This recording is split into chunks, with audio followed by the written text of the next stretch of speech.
right, folks, we've got a real treat. Chris Harris tries to argue that a Renault is better than a Porsche or a Lamborghini. Classic Harris. Classic. First of all, it's a Renault, okay? Second of all, can you allow me to offer a bit of context in that, please? No, because Fred's got a bit of news. Yes, I have, Paddy. Because last series, Chris and I went to Iceland to trial hands at the brutal motorsport of Formula Off-Road. And to the producer's surprise, we actually did pretty well. 6th and 7th, Fred. Well, lads, 6th and 7th in Iceland. There's only 9 people live there. Yeah, but nevertheless, we smashed that. And the producers asked if we wanted an even bigger challenge, a legendary desert race in Mexico. So I said, yeah, go on then. In hindsight, not one of your better moves. No. This is the Baja Peninsula. A wild, rocky spur of Mexican wilderness jutting into the Pacific. It is the ideal setting for a truly brutal off-road race.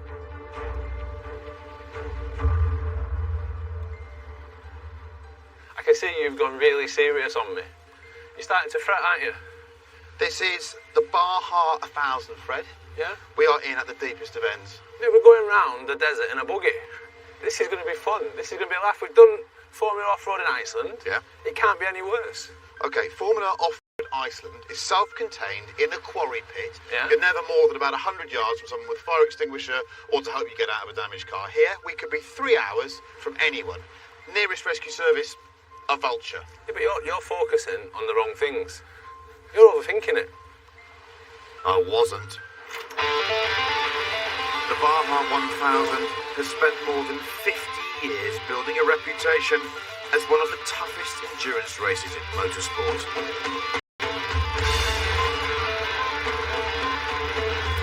The latest race, the one we would be entering, would be an 800-mile charge with only the occasional fuel stop and respite. This is an event where even reaching the finish takes skill and experience. So it's just as well our team boss. How many times have you done this? This is probably my 30th Baja 1000. 30th. 30, maybe a little more, maybe 35. Do you think we're insane undertaking this with this little practice? You know, this race is so different than anything you guys have experienced. You know, you guys are both have raced before and, you know, have done, you know, Le Mans, other places like that, or test-driven high-performance cars. But you got to remember, Baja will bite you. Yeah. You know, this is not everybody thinks it's a race against competitors. It's a race against you and your machine surviving. How dangerous is this? Well, you know, it's dangerous. There will be a minimum of 1, and there's probably a maximum of 3 this event. What? Deaths. 1 to 3. Okay. Well, that's the norm every year.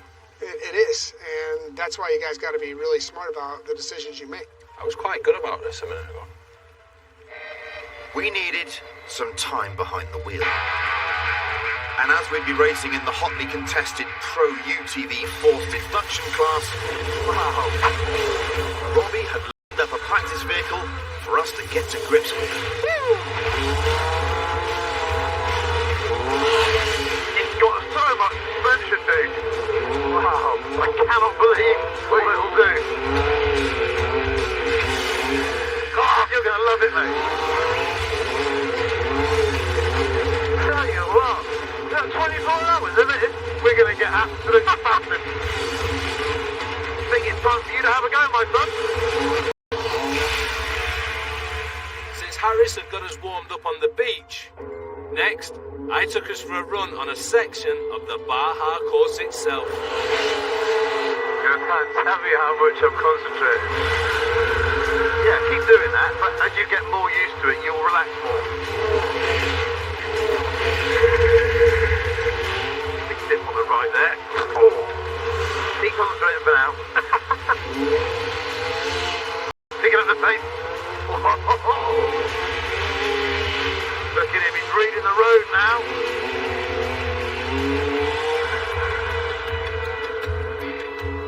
Wow, look at that. Sensational stuff. What a dream. It's going to be amazing. Gorgeous. Oh. This is going to be a real adventure. We were starting to catch the Baja bug.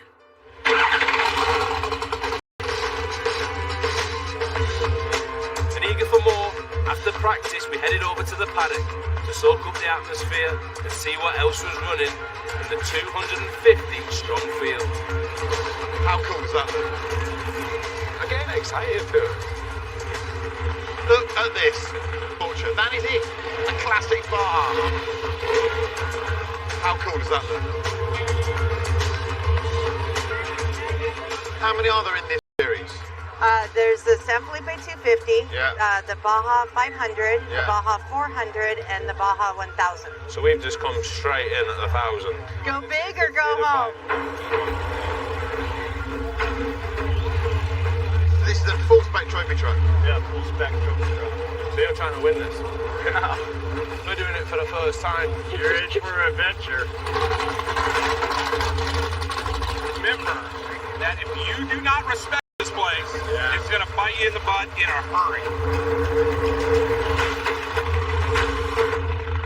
With a growing sense of excitement and apprehension for what lay ahead, our last job for the day was to head to the team garage and check out the setup for the race itself.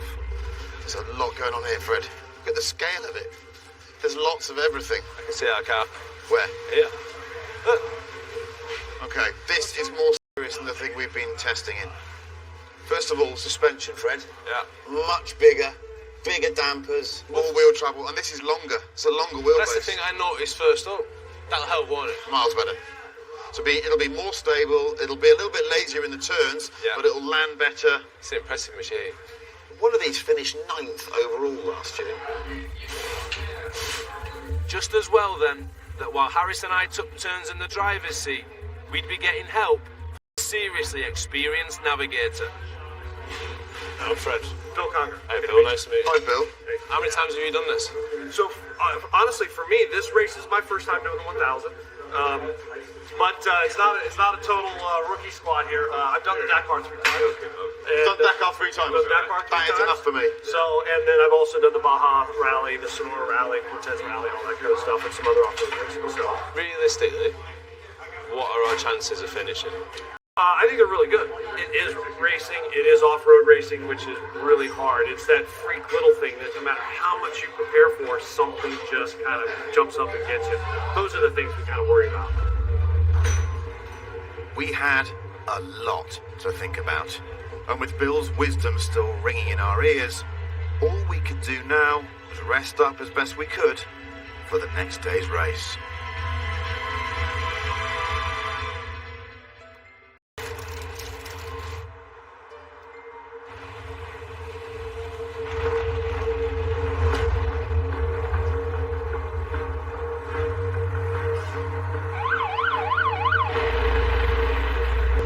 I actually like nerves. I think for a lot of my life I was used to living with them. Every time I went out to play cricket, I was full of nerves. I embrace them, I enjoy them. Makes you faster, makes you sharper. Means you're alive and having fun. So you got your passports with you. Yeah. You got to carry these with you on course at all time. We're in Mexico. If something were to happen, a little medical issue, the best thing is to get you back as quick as possible.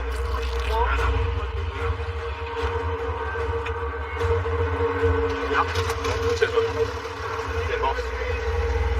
Please be safe. I will. I mean that. I will. Good luck, mate. Thank you, boss. Phil. Thank you. Good luck, mate. Be safe. Go well, big lad. Okay, can you hear me? Oh, yeah. How you doing? Yeah, we're good. Sonata, Baja California, number 1650. The team was ready. The wait was over. It was time to take our place on the start line. Scott, we're dead. Oh, no.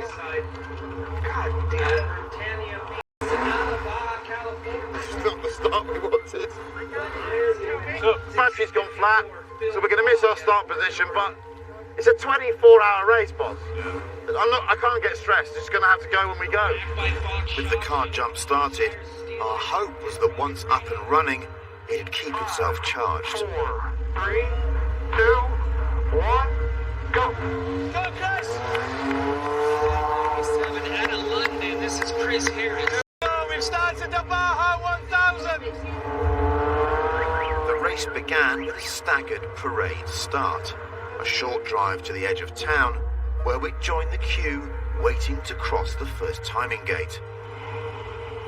But with just moments until our race clock started, Stop right here. Bill discovered we had another problem, this time with the GPS. This thing hasn't found our signal. It's showing us way down here versus where we're supposed to be. Is a little concerning. We'll figure it out. Heading into one of the world's toughest off-road races with no means of navigation is not what you'd call ideal. But with no time for a repair before the start, we just had to head out and hope for the best. Well, it's going to be an adventure whatever way we look at it. Yeah. Watch the green light for you to go. And there's a lot of people on course. Okay.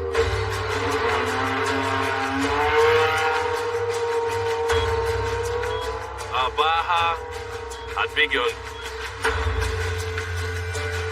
After a shaky start, 800 miles of off-road punishment now lay ahead.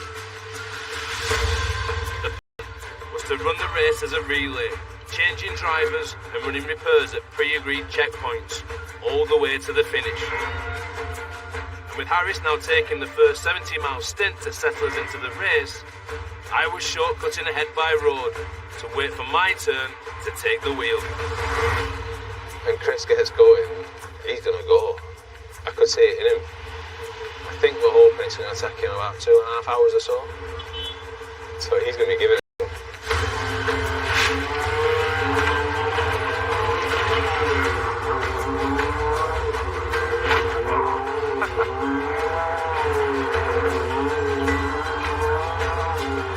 There they go.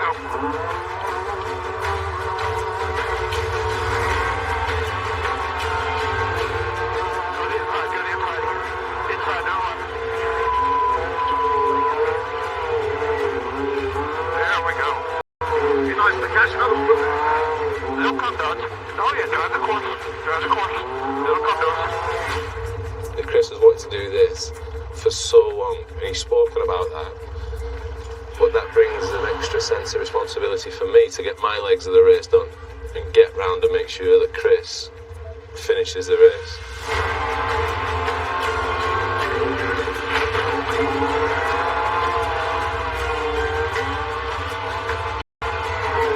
This is the Baja we picked up. Yeah, 23 miles in, man. Only 780 to go.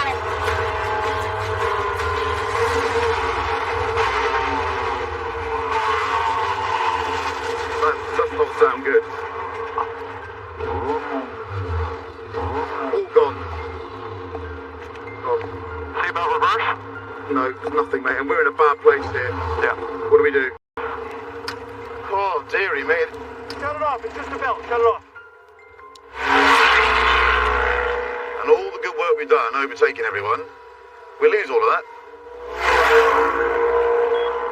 The gearbox's belt drive had snapped, which would normally be a pretty quick fix, but ours had taken a load of wiring with it. So while up ahead Frintoff had arrived at the 70-mile marker bang on schedule, he was in for a wait. So the belt came off and it's just taken out a load of stuff in there. Yeah, not the start we wanted. Chris has been stuck for a while at 29 miles. He's making good progress as well.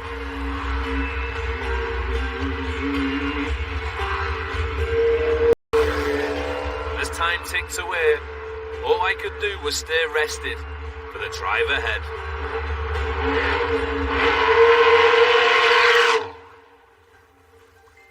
Fired up. I think we have a fix. Yes, baby! We had lost an hour and 38 minutes. And with the first handover point still 50 miles away, our goal of hitting it in 2.5 hours was now impossible. It's a bit lonely back here, isn't it? Yeah.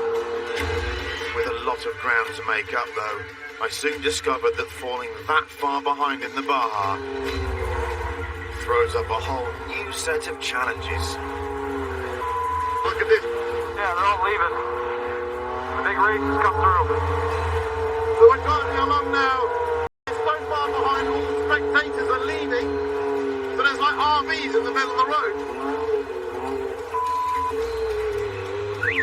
This is the most exciting thing I've ever done. Yeah, as far as they're concerned, the race is over. This is nuts. Everyone's saying the first bit's the easiest and you just ease into it. And this was what I was hoping. The first bit for me, I'm going to be going down the side of the beach. It's going to be beautiful, the sun will be setting, the helicopter will be out at sea taking the hero shot and I'll be waving to the camera. Oh no, it's going to be pitch black. Brilliant, I don't even like the dark. Chris Harris. Flintoff did have a point. Giving anyone their first ever run at the Baja in the dark would be a huge risk. He needed to get some miles in daylight. I needed to start covering some ground.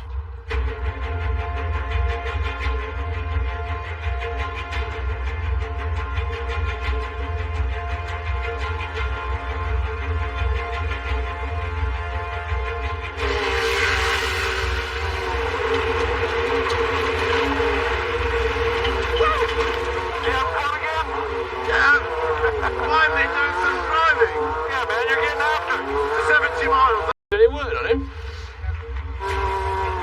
Come on, Fred. I'm going to get this to you, mate. I'm going to get this car to you. Now deep into the stage, and with the shadows growing longer though, the course began to fragment. Where are we going? Suddenly, our broken GPS went from being an inconvenience to a disaster. Hold on. Did we miss a turn? I don't know. There's a green arrow, a green thing that said wrong. You can't see where we are either, can you? This isn't right. Just pull up to the side, to the right. Jesus, this is getting ridiculous. I've had some days on my own wasting my time in cricket fields. This is right up the side of a road. Must be down there. Which way we come from? That way. We're still going towards the sun. We'd found our way back onto the right track, but all too soon, the Baja bit us again. Radio. You there? Yeah. Mate, it's smoking. I've got no power steering. Okay, if it's no power steering, I'll pull over here, or in the middle. It's fine. Right here? It's smoking. There was a big impact left underneath me. Dude, I don't want to be in here when it's smoking. I don't like it. I'm getting out. I don't like it. Sorry, I don't like it. It's just overheating. It's not fire. Come on, be Chris Harris. Oh, stand down, stand down. I can't go any quicker. Sorry, I just... No, I'm doing this without power steering. I know how bad it is. Our last 9 miles to the checkpoint would now be a wrestling match. I'm going to call it now. It's too heavy. Yeah, just do the best you can. With dusk falling, we finally reached mile 70.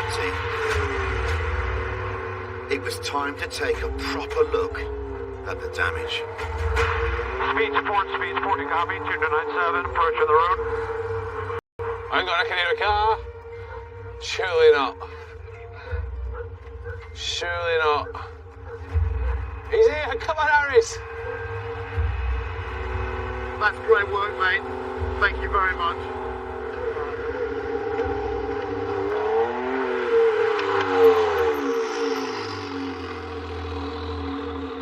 Without you, we wouldn't have got this.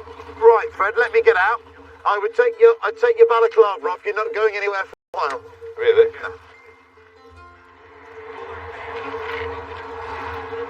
As the mechanics got to work on the car, all we could do was wait. I think they have found what went wrong with the power steering. They found some loose wires, but they don't know how that happened, so they've got to work that out. What about the GPS though? You do need that, because I got lost in the daylight.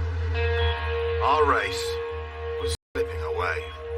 You just cannot drive it without power steering. You have to try it, right? No, it's dangerous, mate, because if you're on an edge and you've suddenly got to make an adjustment, you just can't. You're a big lad, but I don't care how strong you are. It's not possible. Now almost 5 hours behind schedule, the team concluded that the GPS and failed power steering were both fixable, but only by driving the car all the way back to the workshop where the whole system would have to be replaced. They reckoned it was a 4-hour job. Now that you're coming on. If and when we do get going again, what about locals? What are you saying about people? The problem is, if you're so far behind on the course, they start shutting up shop and just coming back down the stage, and it's so big, there's no one marshalling it. It's quite interesting. And this, ultimately, was the real issue. Every minute we lost increased the risks. And now, facing the prospect of running 9 hours off the back of the field, with 730 miles still left to run, the danger to us and to the public was simply too great. The producers had to call it. I am genuinely gutted. Our Baja over.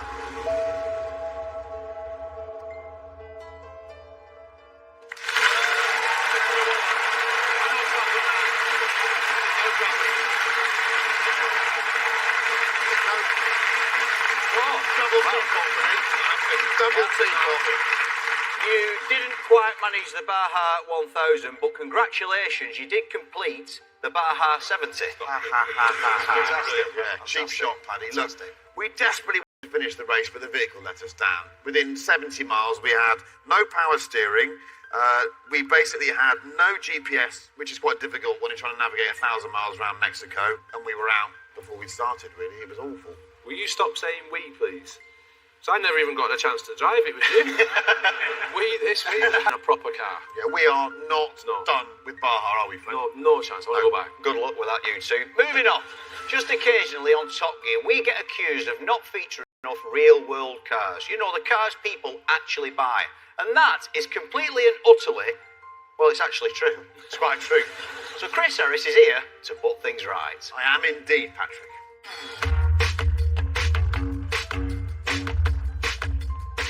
Right, forget supercars for just 1 minute. The producers have assembled the most important new cars released in the last 12 months for under 30 grand-ish, and ordered me to tell you which ones to buy, which ones to avoid. Starting here with a group of under £17,000 rather ordinary looking hatchbacks.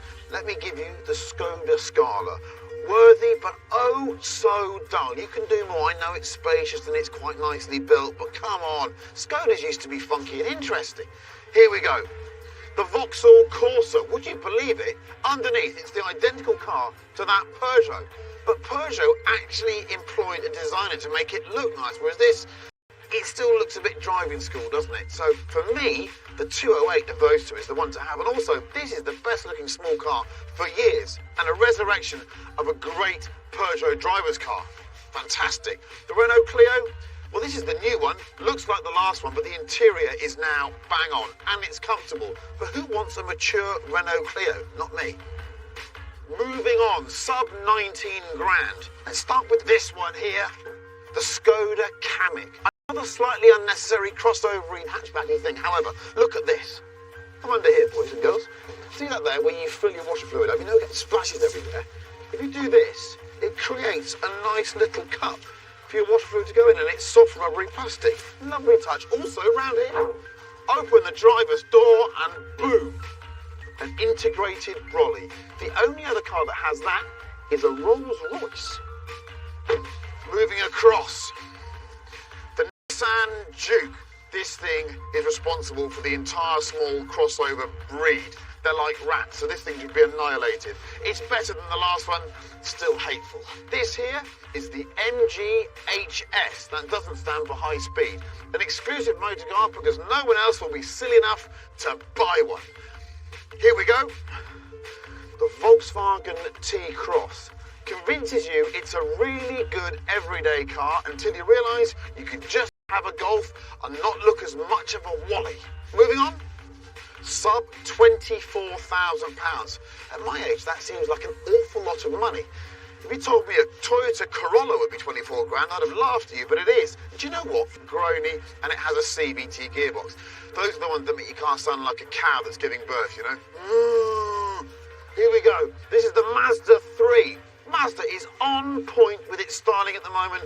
This car looks great on the road. It's got that weird Skyactiv engine, not turbocharged. Again, a bit of a mooey car, but I think that's a great looking car. This thing here is the Kia Exceed. So the Kia can give us another play on the word seed. It's a slightly taller hatchback that doesn't really do much more than a hatchback. Avoid.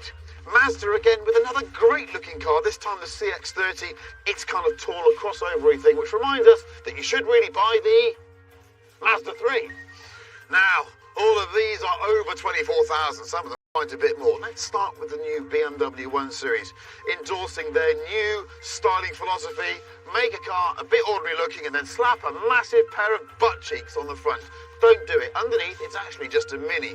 The last 1 Series was an interesting car. This one's not for me. However, if you want even more horrible looking, the Lexus UX. Do you remember in pottery class when you used to break in and wreck other people's pots? That's what happened to the styling of that. It looks absolutely awful. And it's got a CVT gearbox, so it's horrible to drive too. The BMW 3 Series Touring. All the car you could ever need. You might have spotted the one I like the most, because it's not the Toyota Camry. It lasts forever, but it's just dull, isn't it? It really is. But future mini cabbers, meet your new car. Now, if you forced me to choose one car from this entire group, I'd have a Mazda 3. I think it's the most interesting looking and sounding family car launched in the last year. Now, let's go and drive some fast, interesting cars.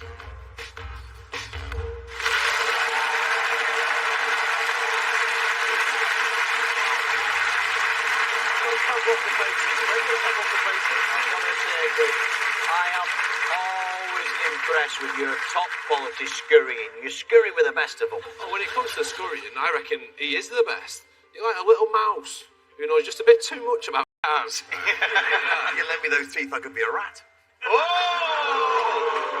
Better move on. Now it's time to meet our studio guests who tonight are acting legends and cousins Amelia and Lawrence Fox. Here's what happened when we met them out on the track earlier today. Savage. I'm not bothered. Savage. Come on, look who's here. Hello. Hello. Hi. Hello. How are you? Come on, put that away. Okay, welcome to the Top Gear Width Restrictor Challenge 2.0. We've made it a little bit more crashier. Fastest through the barriers wins. Your speed will be recorded at the last butter beauty. Is that good news for you? I've had one of those, yeah. Okay. Oh. So you're used to your car? Home from home. Right, Amelia, you're up first. Come on, Get Amelia. yourself Alright, well, I'm going to go with Love coach you, then. babe. Come Okay. on, you can do it. What would you drive? How fast would you drive through it? I'm just trying to see how fast the car will go. Just keep your foot down. Not lift it up. The last person you want giving you therapy at this moment. You don't want him. Is Andrew for Yeah, you don't need him. You ready? No, not really. I'm not- I don't think I'm ever going to be ready. Okay, best of luck. 3, 2, 1, go! I've never driven at speed in my life. I mean, I see you're at 50 already. Yeah, you're up to 60. Come Where up to 70. are the things? They're coming up now. You can see them starting No, coming Fred, in. I feel sick. Here we go. I don't want to go through it. I can't do it. Yes, I can do it. I You can can do do it. it. You've I got can it. do it. I Go can on. do it. Yes, Amelia, go. Yes. Oh, yes. She's fine, all in one piece. Just a wing mirror. That's a good run. Happy?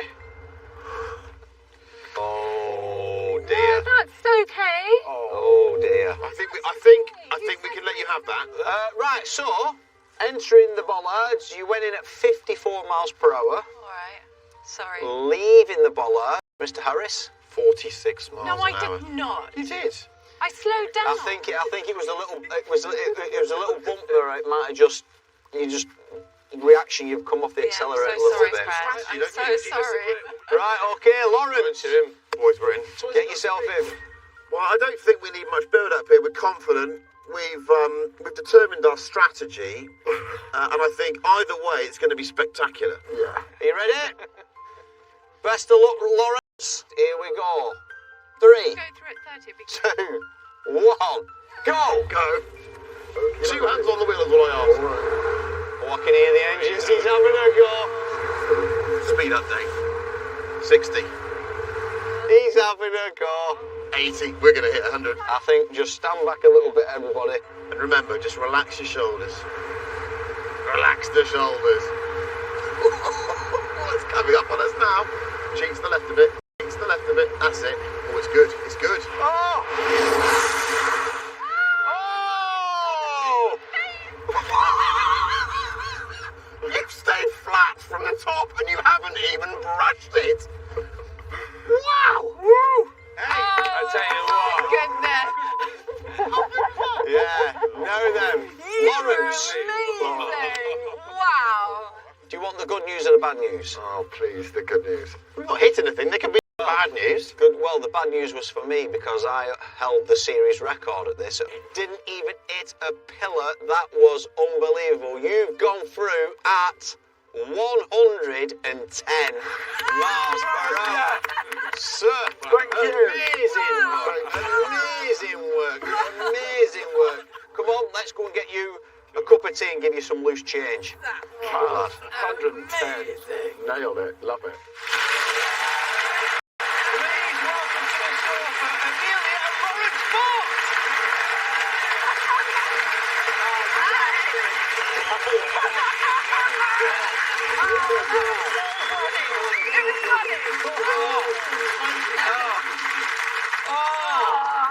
Lawrence, that was unbelievable. Was it down to your driving or Chris's coaching?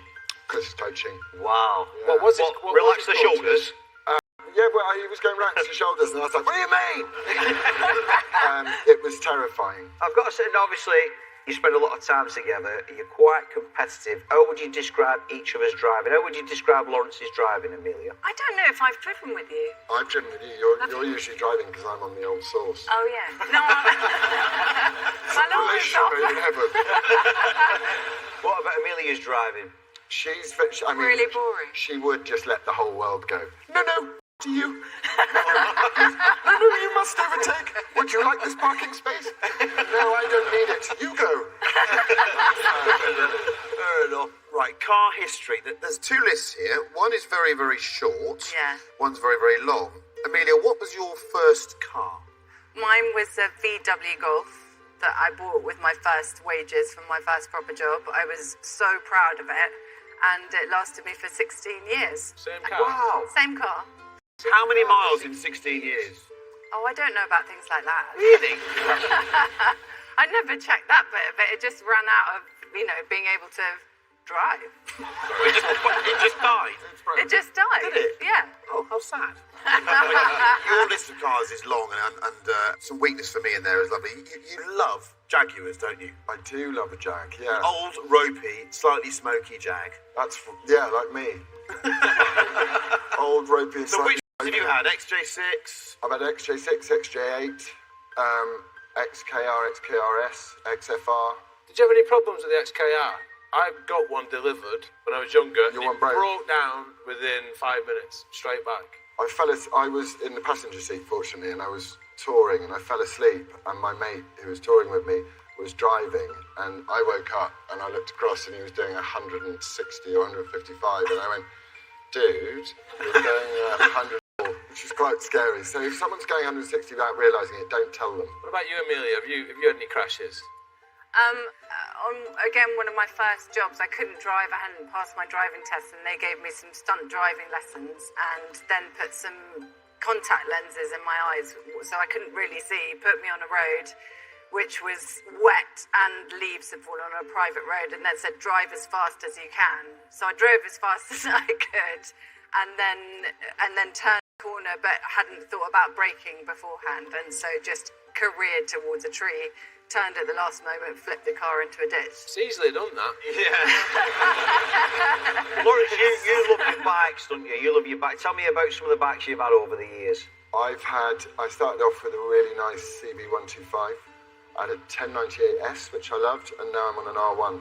Now what? There's a little run around. Well, it is actually often used as a runaround now, but I do track it as well. I do quite like track that. Yeah. You've got a story about an X5, an SUV, haven't you? I have. I was motorbiking back from meeting someone for lunch, and a lady in an X5. She was small enough that she couldn't see over the rim of the door. Did a U-turn just as she gets a tiny bit fatter off Albert Bridge, and I ended up lying on top of her. What, you was in the car? Yeah, she did that. I did that through the passenger side window, and then I, like an Englishman, got out and went, sorry. Top the bike and go, and went home. Yeah, it was very painful. Right, it is time for business to find out how your time lapse went. Amelia, what was it like out there with the Stig? I got confidence Did from you? the Stig, yeah. Did you I enjoy really it? did. I loved it, and then just wanted to keep going. Let's have a look at your lap then, Amelia. I'm interested in this one. There we go, right off the line, looking lively. I've never driven fast in my life. It's damp, it's wet, so it's tricky conditions. I mean, I don't even like going on a roller coaster, so this is quite an experience. I'd say the entry into the first corner is cautious, using all the circuit, could be up a gear there. Bit cautious there, bit cautious, bit cautious, bit cautious. Come on, let's pick up some speed now. Round the corner, that's a good line. Last time I drove a car at speed in these conditions, I rolled the car. Into the hammerhead. Difficult to see the lines, isn't it? In the wet, you can't see where it goes. Yeah. Getting the power now. This looks very neat and tidy. Here we go. Foot flat on the floor. And no brake lights. Massive oversteer saved by the car's computer there. Saved by the computer? And now coming in the second to last. I thought that was me. Tricky direction change. It was. Over the line. Yes. I reckon that was slick. You think you'd have given it a hand? I thought I saved it. Did I not do that? I wasn't being uncharitable. I don't mind if you were, because I'm really embarrassed. That looked really slow. It felt really fast. Amelia, before I give you your time, Yeah.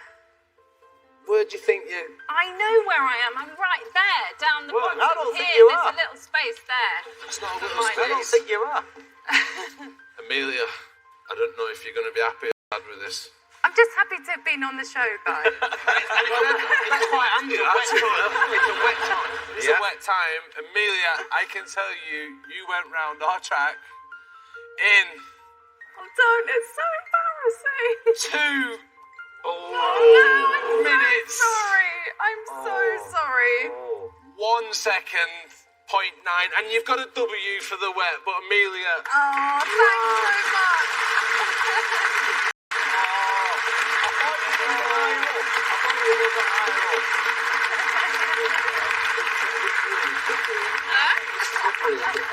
Now, can I just say, before we see your lap, Lawrence, today, us three, we're in our little dressing room, if you can call it, that's just a shack.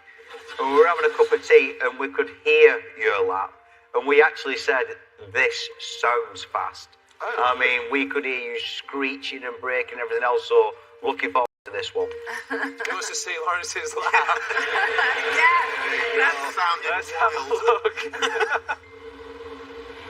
Off the line. Come on. Okay, so 2 hands on the steering wheel, always good. Right, he's braking so hard, he's triggering the hazard warning lights. That means you've reached the maximum.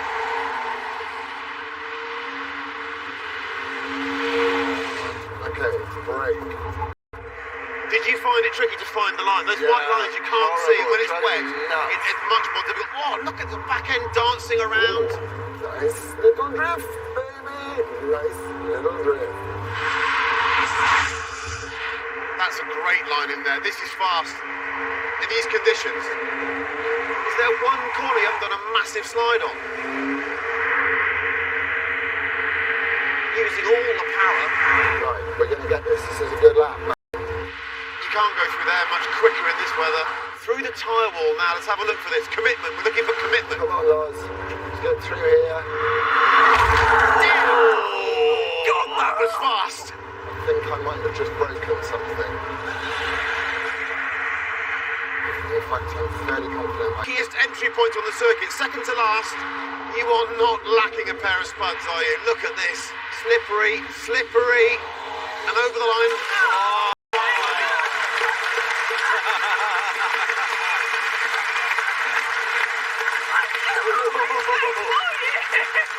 Oh.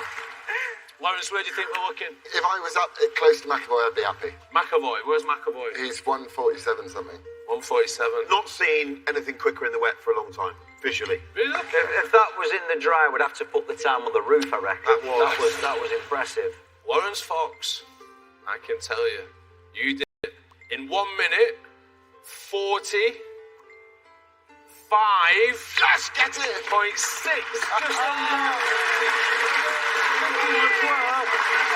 McAvoy caught him out of the water. He's gone. That's faster than way. Serious bit of driving. Ladies and gentlemen, Amelia and Lawrence Fox, everybody!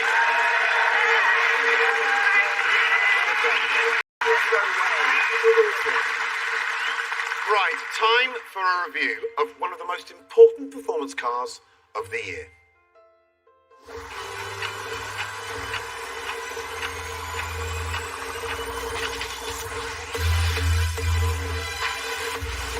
It comes from Renault. And while it might look like a regular Megane hatchback that's got a bit keen with the lipstick, it is in fact a whole lot more than that. This is the Megane RS Trophy R, and it is the hottest of hot hatches. Not because I've got acceleration that can pull my face off, because, well, I haven't.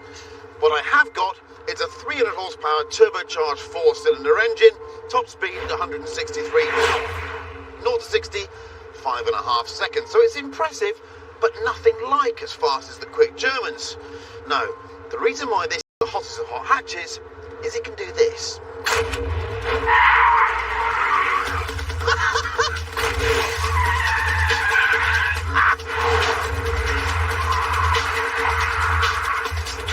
This thing absolutely loves the corners.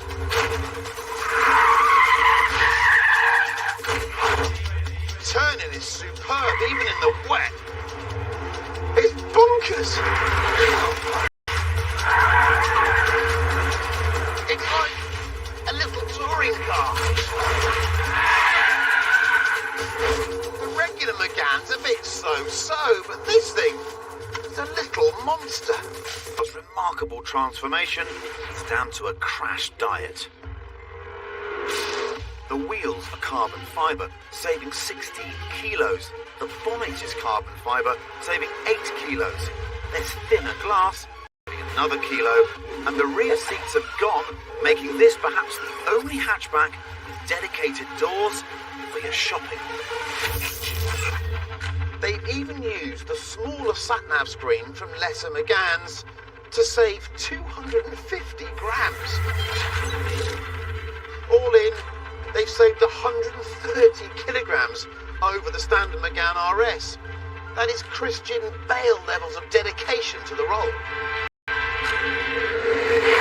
Plus, what Renault has left behind is the real deal. Unlike most hot hatches, there are no big wings and spoilers. Oh no, here we've got an F1 style diffuser at the back and a new bonnet arrangement to give more downforce. Very cool indeed. It's even got fully adjustable suspension, although you should probably leave it alone because you just end up ruining the handling.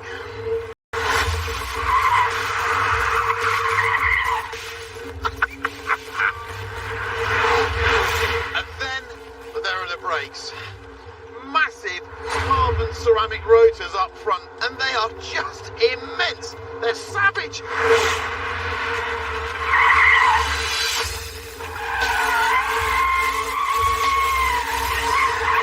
I'm just hanging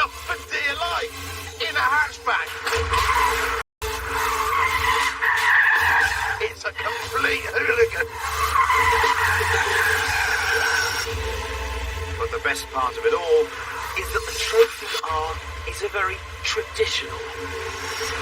There's no flappy paddle gear shift, there's no hybrid system, there's no four-wheel drive. This is the hot hatch recipe that we've known and loved for 40 years, but it's been refined and distilled and perfected. And you know what? It is brilliant.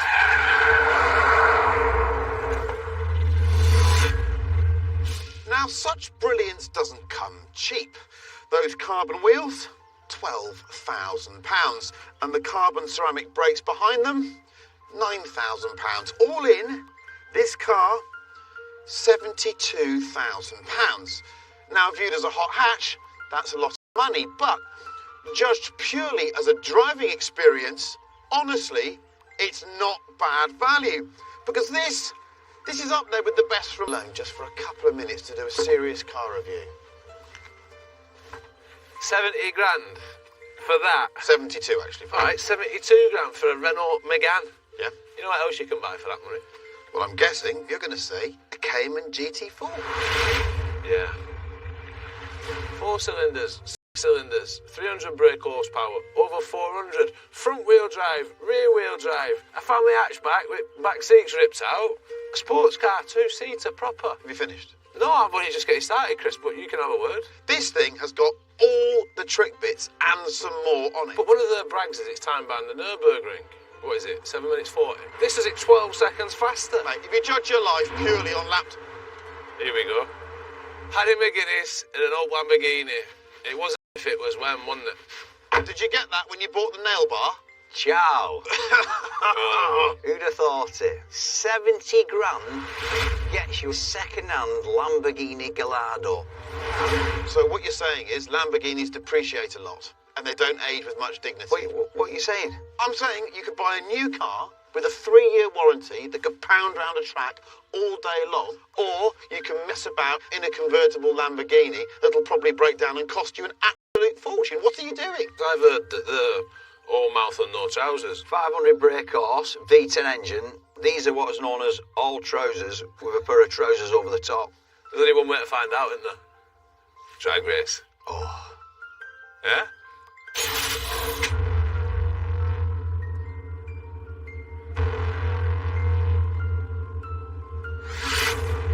OK, Mr. McGann, I apologise. This is not what you were designed to do, but my two colleagues here are idiots. Reduce everything to simple things like drag races. Hey, Chris. Do you think Diana Ross is going to ask for a coat back from Paddy or not? Is it look, isn't it, that? Here we go. 3, 2, 1.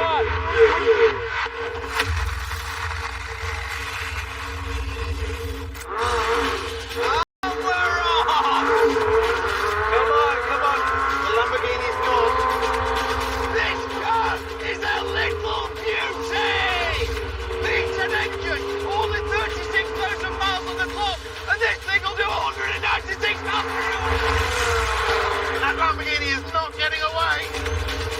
Get past them again. Oh, here comes the Porsche, here comes the Porsche. The Porsche is coming past me. I'm catching him.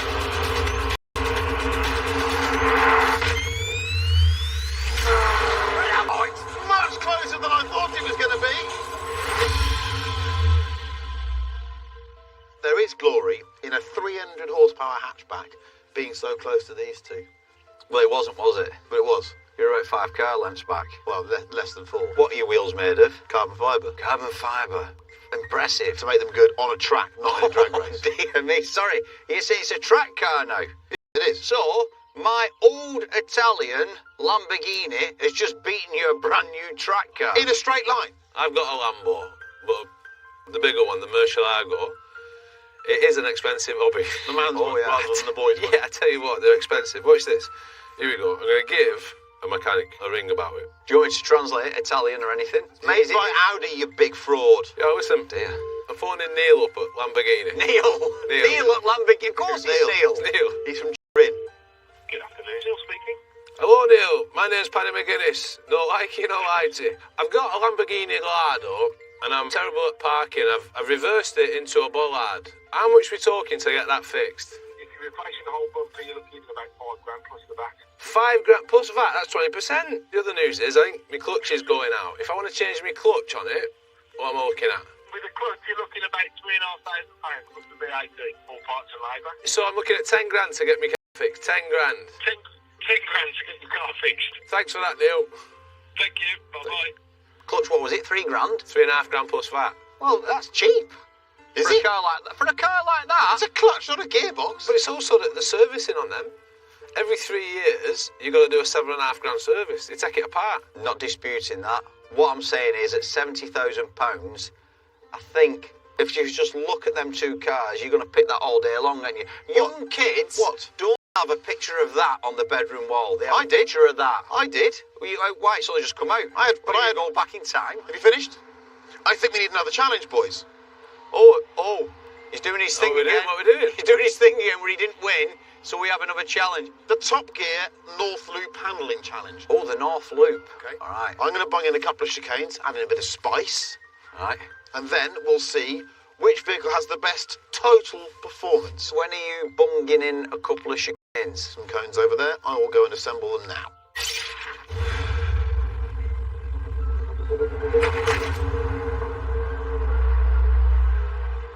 Fair play to him. When he says he's going to put a course out, he does it proper. These cones are his own. Keeps them at home in a shed.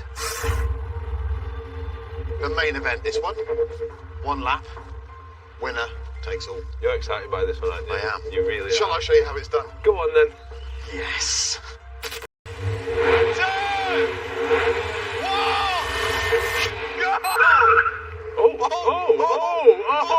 That was the best of starts. What a thing this is for a front-wheel drive hatchback. So agile, it's got a locking differential, Renault's doubled up in front suspension. Giving it the beans down here. Top. He really was.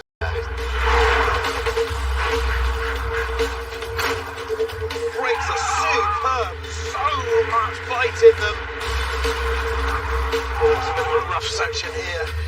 Here he comes, here he comes. Oh, and across the line. Oh, well done, Paul. What is he doing? Worth 32 grand now, that. What's the time? 1. Yep. 1. Yep. 1.03. I don't know whether that's good or bad, but I tried my hardest. This car has got to be at least 5 seconds in front of these 2. Why? Because you've been giving it's the big track car. Am I going next? Yeah. Time to beat 1:11:03. 3, 2, 1, go! Come on, here we go. Now the question with Fred is not so much how many cones is he going to hit, but it's how many he's not going to hit. Oh, Already gone! The corn killer. coming round, come on. Brake. If he beats me here, I'm mortified. How'd you get into here? I'm not quite sure. Let me muscle it round. Go. Here he comes. Too bad, that. 1 minute, Yeah. 16.66. Not too bad. But you're on for the 5 second thing, what I said before. So if I can get lower than 116, my theory is going to be correct. So you've just set a totally arbitrary target within our competition? Yes, I have. Paddy, I can't hear you over all the fans going on the car. Yes. Okay, time to beat 1:11:03. Yes. 3, 2, 1, go! Let's get around here. He knows where the accelerator is, doesn't he?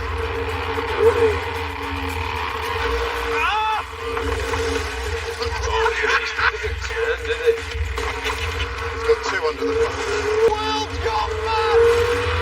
This is where we catch up. How good does it sound? It's a car. I'll never tell you. What a noise! Lively lady! I think he's going to outbrake himself here. Oh, look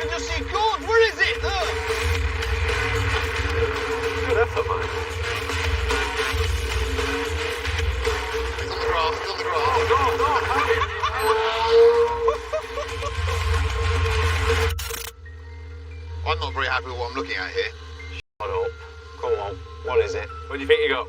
What is it? Seriously, what do you think you got? 118. Lower. 16. Lower. I'm not having it lower than 11. I'll say. I'll say 13. Look at the face on him. Go on. Lower. 111.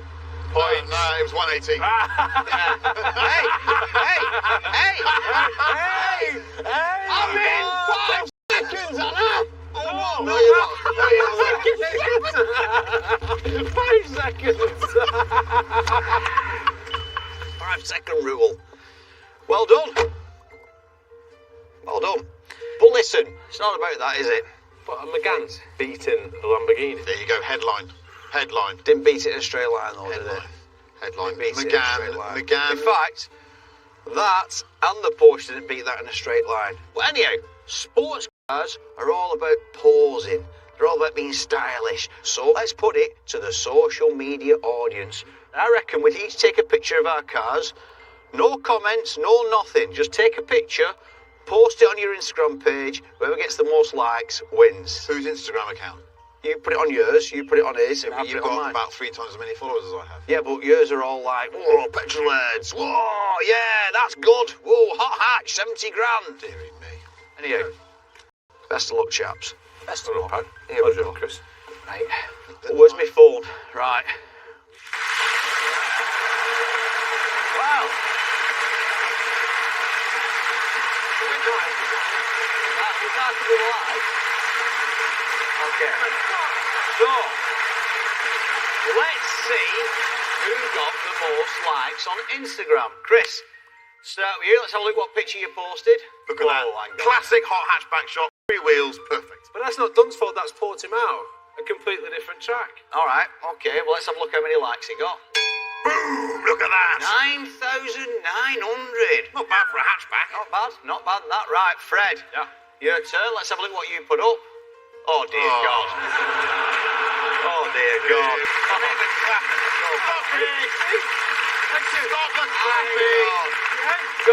Could you beat any more blue steel up there? I tell you what, Paddy, I'm not even trying. I can't help the moneymaker. Oh my God. What filter did you use on that? Mutton dressed as lamb? Really? Did you just say mutton dressed as lamb? I'm holding it in. Wow. Right, okay, 9,900. Fred, let's have a look how many likes you got. That's not fair. Wow.